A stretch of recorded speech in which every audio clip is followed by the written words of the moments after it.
మంగ్లీ కేసులో మరో కొత్త సంచలనం చోటు చేసుకుంది. అదేంటంటే అడ్వకేట్ సుబ్బారావు. ఈయన మొదటి నుంచి కూడా ఈ కేసులో ఇన్వాల్వ్ అయ్యి బాధితుల తరపున నిలబడి ఫైట్ చేస్తున్నాడు.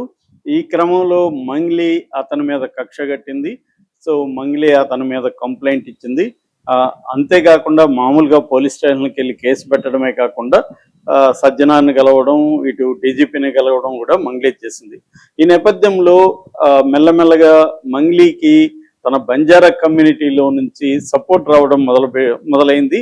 వాళ్ళు ఈ కేసుని పరిశీలించి పోలీసులు నిష్పక్షపాతంగా విచారణ జరపాలి, ఒకవేళ మంగ్లీ ఇన్వాల్వ్మెంట్ ఉంటే ఆమెను పనిష్ చేయాలి, ఇన్వాల్వ్మెంట్ లేకపోతే మంగ్లీ మీద అబాండాలు వేసిన వాళ్ళని పనిష్ చేయాలి అన్న డిమాండ్తో కాకుండా డైరెక్ట్గా బెదిరించడం అనేది చేస్తున్నారు.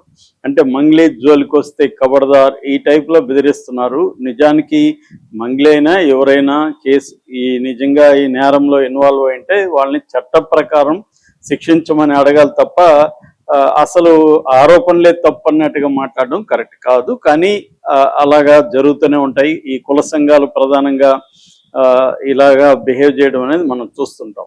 అలాగా ఇప్పుడు డైరెక్ట్గా సుబ్బారావుకి కుల సంఘాలు ఓపెన్గానే బహిరంగంగానే థ్రెట్ చేశారని చెప్తున్నారు. ఆయన తనకి ప్రాణహాని ఉంది, అట్లాగే ఓయూలో ఉస్మానియా యూనివర్సిటీలో కూడా కొంతమంది ఈ మంగ్లీ కమ్యూనిటీకి చెందిన వాళ్ళు బెదిరించారని చెప్తున్నారు. ఇది మనకి మామూలుగా ఏంటంటే కులాలుగా చీలిపోయిన సమాజంలో తమ కులం అయితే అక్యూజ్డ్ అయినా కూడా వాళ్ళు నిర్దోషిగానే వీళ్ళు డిక్లేర్ చేస్తారు.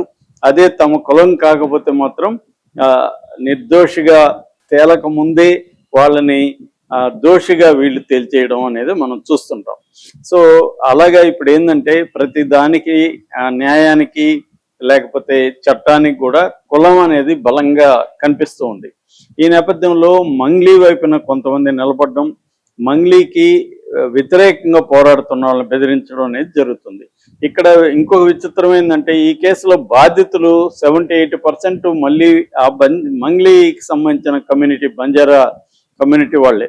ఎందుకంటే మధు రాథోడ్ అలియాస్ రమావత్ మధు, అతను దీంట్లో A1గా ఉన్నాడు, మెయిన్ కల్పరేట్ అతనే డబ్బులు వసూలు చేశాడనేది బాధితులందరూ చెబుతున్నారు. నిన్న ఈ కేసును విచారిస్తున్న ఎకనామిక్ అఫెన్సెస్ వింగ్ డీసీపీ కూడా ముత్యం రెడ్డి కూడా అదే చెప్తున్నాడు. అంటే 130 మంది ఇప్పటి వరకు బాధితులుగా తేలారని, 12 కోట్లు వసూలు చేసినట్టు తమ దృష్టికి వచ్చిందని చెప్తున్నాడు. ఇవి కాకుండా సిఐడి 4 కేసుల్ని మధుకు సంబంధించి విచారిస్తుంది. అలాగే మధుని కస్టడీలో కూడా తీసుకున్నారు. సో క్లియర్గా మధు రోల్ అయితే కనిపిస్తుంది. మధు మంగ్లీతో టచ్లో ఉన్నట్టు, మంగ్లీకి ఒక నెక్లెస్ 4.5 లక్షల విలువ చేసే నెక్లెస్ ఆ బర్త్డే గిఫ్ట్కి కొన్నట్టుగా కూడా అతని ఫ్రెండ్ అభిషేక్ కూడా మీడియాకి చెప్పాడు. అలాగే 25 లక్షలు ఆమెకు ట్రాన్స్ఫర్ చేసినట్టు కూడా వార్తలు వస్తున్నాయి. ఇవన్నీ నిజమా అబద్ధమా అనేది మీడియా కానీ లేకపోతే వేరే వాళ్ళు కానీ డిసైడ్ చేయకూడదు. ఇది నిష్పక్షిక విచారణ జరిగి ఆమె రోల్ ఏమైనా ఉందా, ఎందుకంటే బాధితులు డైరెక్ట్గా ఆమెను చూసో ఆమె మమ్మల్ని డబ్బులు అడిగిందనో ఆమె అకౌంట్లకు డబ్బులు పంపించామని చెప్పట్లేదు. కానీ మంగ్లీ ఫ్లాట్కి మధు తీసుకెళ్ళాడు, మంగ్లీతో ఫోటోలు దిగాడు, మంగ్లీ వాళ్ళ చిన్న చెల్లెల్ని పెళ్లి చేసుకోబోతున్నా అని చెప్పాడు. అలాగే మంగ్లీ తమ్ముడు శివ కూడా ఇందులో ఇన్వాల్వ్ అయినట్టుగా బాధితులు చెప్తున్నారు.